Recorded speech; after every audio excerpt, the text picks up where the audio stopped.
अड़े हुए हैं और साफ तौर पर कह रहे हैं कि तीनों कानूनों को वापस लिया जाए। तो आपको बता दें कि देश की राजधानी दिल्ली की सीमाओं पर कृषि कानूनों के विरोध में किसान लगातार विरोध प्रदर्शन कर रहे हैं, डटे हुए हैं। 8 दौर की वार्ता हो चुकी है, लेकिन अब तक कोई हल नहीं निकल पाया है। अब सभी की निगाहें जो है वो 15 जनवरी की वार्ता में होगी और निगाहें टिकी हुई है। लेकिन इसी बीच हरियाणा से जो खबर सामने आई है कि किसानों पर लाठीचार्ज किया गया है।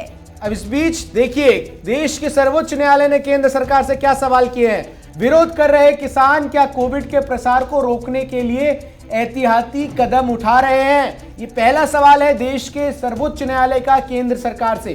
दूसरा सवाल, आपने मरकज की घटना से क्या सीखा है? साफ तौर पर जस्टिस अरविंद चरण बोरदोले ने केंद्र सरकार से पूछा है कि किस तरीके से किसानों के इस आंदोलन को लेकर सरकार का रुख है और इस आंदोलन पर सुनवाई होने वाली है सुप्रीम कोर्ट में। कोरोना के से बचाव सुनिश्चित करने के लिए क्या कदम उठाए गए हैं? जिस तरीके से किसानों का आंदोलन हो रहा है, तमाम किसान जो हैं बड़ी संख्या में एक जगह पर बैठे हैं, तमाम तरीके के कोरोना के गाइडलाइंस की अनदेखी हो रही है। ऐसे में सुप्रीम कोर्ट ने केंद्र सरकार से ये 3 सवाल पूछे हैं और अब जब सुनवाई होगी सुप्रीम कोर्ट में, तब इस बात को देखना होगा कि आखिर सुप्रीम कोर्ट इस पूरे आंदोलन को लेकर क्या निर्णय देता है। अपने आखिरी दौर की बातचीत में भी कृषि मंत्री इस बात का उल्लेख कर चुके हैं। तो आपको बता दें कि सरकार की ओर से ये कहा गया था कि अब सुप्रीम कोर्ट फैसला करेगा, लेकिन पहले दिन से किसानों के साथ है और जो कि किसान नहीं चाहते थे कि राजनीतिक दल उनके समर्थन में खुलकर आएँ, लेकिन हमारी सहानुभूति उनके साथ थी। लेकिन पार्टी ने तय किया है कि अभी किसानों को पूरी तरह से समर्थन की आवश्यकता है।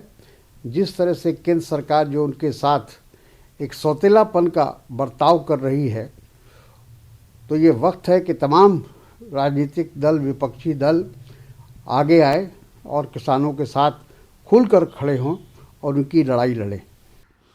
ये 46 दिन बहुत ही दर्दनाक बीते हैं। ऐसे शायद हिंदुस्तान में पहले कभी नहीं हुआ कि यहाँ का किसान, जिसको हम लोग अन्नदाता भी कहते हैं, उसका इतना सरकार जो है अपेक्षा करे।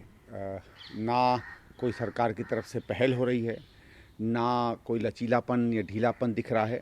अड़ियलपन और अहंकार में सरकार इन तीनों कानूनों पर अड़ी हुई है।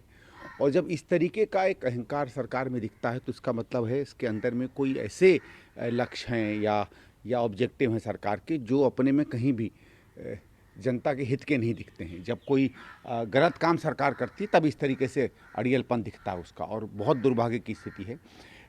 पंजाब सरकार का मैं स्वागत करता हूँ। इसमें एक तरीके से अग्रणी भूमिका निभाई है कैप्टन अमरिंदर सिंह जी ने और उनकी सरकार ने। शुरू से ही हमेशा किसानों के साथ रहे हैं। वो एक मात्र ऐसी सरकार है जिसने इन पूरे कानूनों के अंदर में जो दिक्कतें थीं उसको चिन्हित किया, पहले से इसका विरोध किया।